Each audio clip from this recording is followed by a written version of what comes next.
भाई मेहमान आ गए हैं। बस खाना भी रेडी है। ठीक है ठीक है। आए आए भाई साहब, माशाल्लाह बड़ा खूबसूरत माहौल है। दरिया के किनारे बैठकर खाने का अपना मजा है। ऐसा ही है, बिल्कुल है। आए बैठे।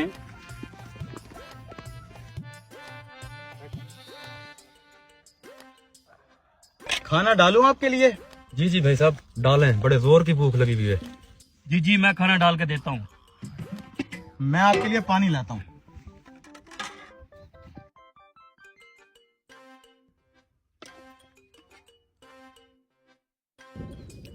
खाना शुरू करें भाई। जी।